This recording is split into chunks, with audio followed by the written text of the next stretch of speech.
Welcome. Me and Posty left you on a cliffhanger this morning, so we're going to pick up right where we left off. The next section, it goes from Carlos had a gun in the bathroom, and now we're at dead. Preliminary hearing, Chicago Courthouse, April 18. It's April. I'm 4 months dead. In the courthouse, I feel clammy and cold. Not weather cold, just empty cold. I'm stuck in time. Stuck being dead. Ma, Grandma, and Pop are in the courtroom's front row behind the prosecutor. Reporters, sketch artists, Reverend Thornton, officers, and community folks fill the rest of the seats. Right behind the lawyer's desk are a white woman and a girl, her daughter, maybe. Both have sandy brown hair.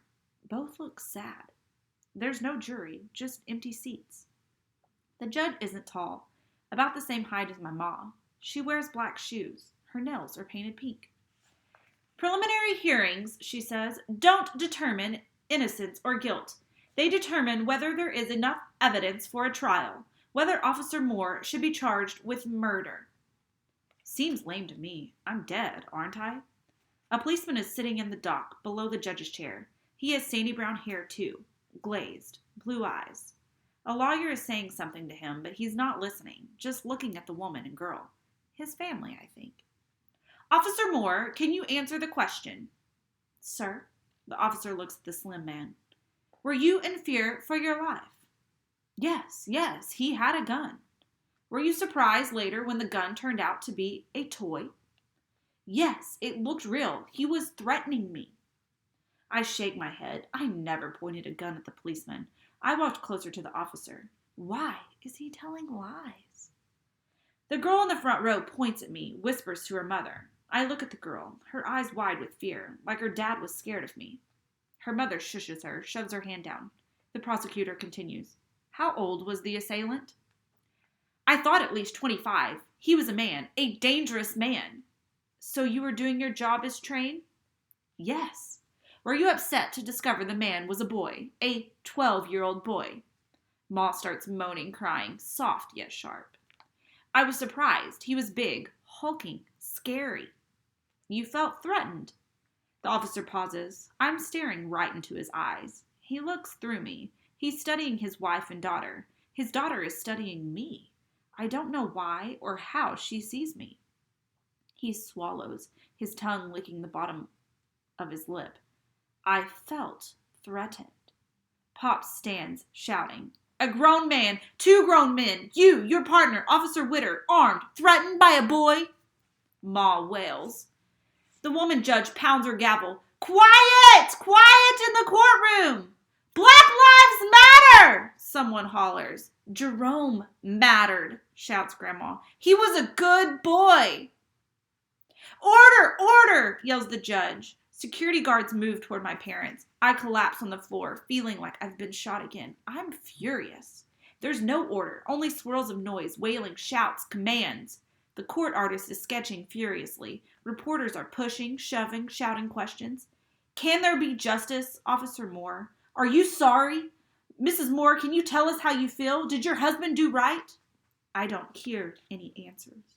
What does it matter if Officer Moore is sorry? If his wife is sorry? If the whole world is sorry? I stare at the ceiling. It's painted blue. I see you. I'm shocked. This white girl is standing, staring right at me. Mouth shaped like an O, she trembles. Her eyes are crystal blue. She's not a ghost. She's Officer Moore's daughter. What does it mean? Not cool. Why can't it be Kim who sees me? Why is it this stupid girl? Alive. December 8th. Gun. Carlos waves the gun wildly, pointing at Eddie, Mike, and Snap. I back away, moving to the left, closer to the hall door. I should have known better. Friends always get you in trouble. Leave me alone. I mean it. Carlos scrambles to his feet. We were just playing. No need to be upset. How did you get a gun in school? Eddie stares. Carlos doesn't answer. Though nervous, I shout, Leave us alone! I inch sideways closer to Carlos, away from the line of fire between the gun and Eddie. Mike, Eddie, and Snap try not to act scared. Carlos holds the gun firm with 2 hands. He looks more frightened than they are. Eddie grabs Mike's shoulder. Come on. Mike doesn't want to go, but Eddie is the leader. Scornful, Snap says. I don't care about some Texas kid. He should go back to Texas, Mike spits. Later. Later what? They'll beat us up? If you come back, you'll be sorry, says Carlos. Yeah, sorry, I warn. So now you're tough, Jerome? I cringe and don't answer. I'm nauseous. Sorry I got into this mess. Carlos just juts the gun toward Eddie. See you later, Jerome. Most definitely. Let's go, says Eddie, and he, Mike, and Snap saunter out the door. The lunch bell rings. Back to class. Relieved, I rush forward. Ma and Grandma are going to kill me if they find out I was near a gun. Carlos grips my arm. Jerome, it isn't real, see?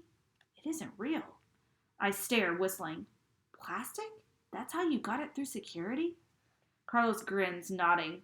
Then he laughs, his voice pitching higher and higher. A good trick, right? Trick, I repeat, doubling over, laughing. We're both sweating, hysterical. I gulp air. I'm less scared. Still nervous, but less scared. Carlos is smart. Toy gun. Dead. Not knowing how, I find the girl's house. It's not a mansion, but it's nicer than my family's apartment. There's a front and backyard, a porch, a basement, and 2 floors. Windows everywhere. A police car is in the driveway. A curtain flutters. I see the girl. Like magic, I float inside into the 2nd floor and into a pink bedroom. The girl stumbles, falls against her dresser. She wants to scream, I can tell. But she doesn't. I recognized your picture, she says, breathless, terrified. You see me? How? I don't know. She's got freckles, a nervous smile, brave. She stands up straighter. It's been lonely, not talking to anyone, not being seen.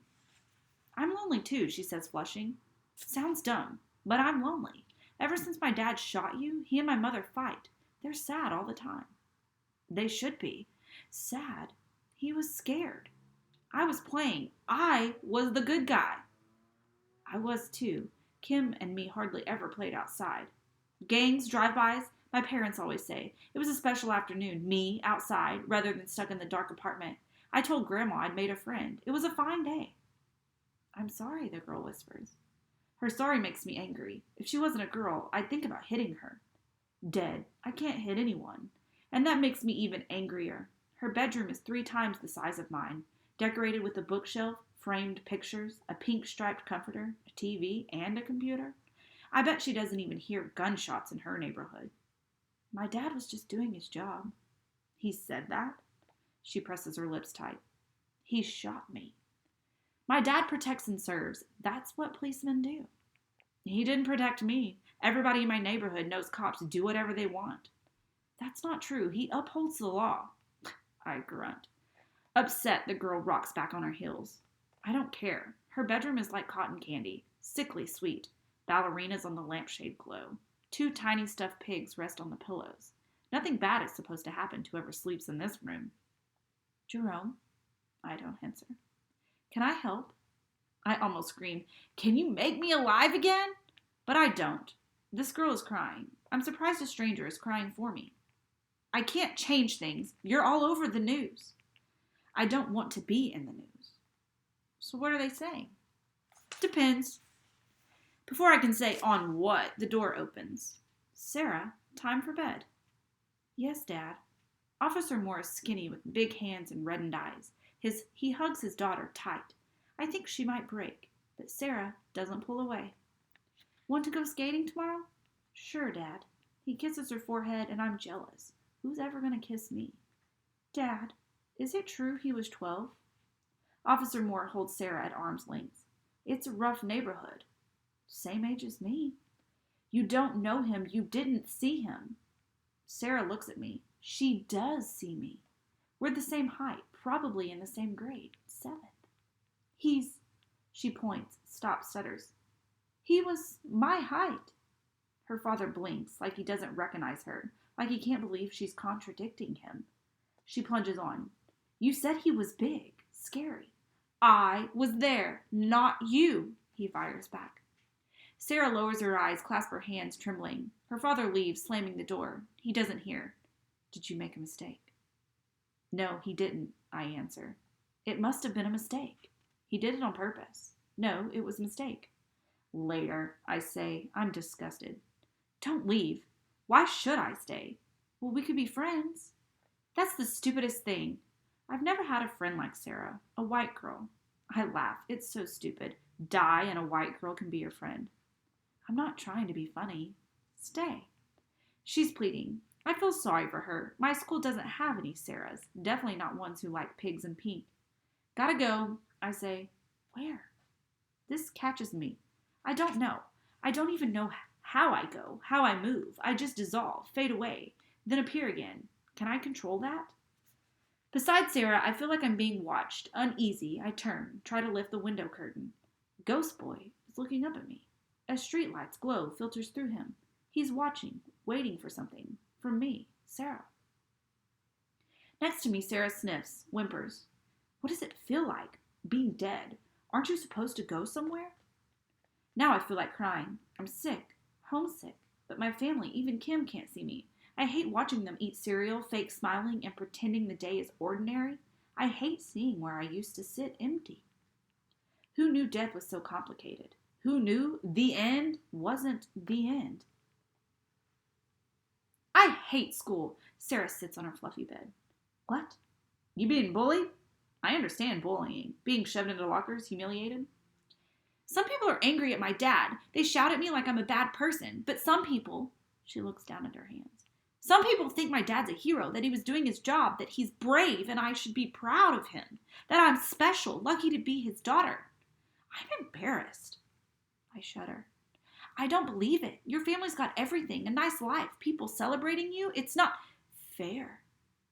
Twice she's finished my sentence. Later, I say, I don't want to be liked because my dad killed you. She looks like her dad. It's hard when I look at her. I swallow. Sarah, that's your name? She nods. I love Dad more than anything, but seeing you, I wonder how he could have shot me. Yes, maybe someone might shoot me. Nah, you're a girl, and white. Is that it? Is that true? I shrug my shoulders. How many times had I heard? Be careful of police. Be careful of white people. Everybody in the neighborhood knew it. Pop told me as soon as I could read. I sit cross-legged on the floor. No bones, no muscles, but I feel tired just the same. I'm supposed to see you, insists Sarah. It means something. It must. She sits cross-legged beside me. Even her nails are pink. I think I'm supposed to help you. Help me? How can you help me? I don't know. My grandmother, she tells me it's time to get going, to move on. She can see you? Nah, not like you. She can't hear me either, but she senses I'm around. Sarah sighs. 2 kids. 1 dead, 1 alive. Crazy. I laugh again. Sarah smiles, then laughs with me. She knows I'm not laughing at her. We're both nervous. I think if we weren't laughing, we'd be crying. Doesn't feel right to be laughing when I'm dead. I wish I'd never met Sarah. And I'll start back here with Alive tomorrow.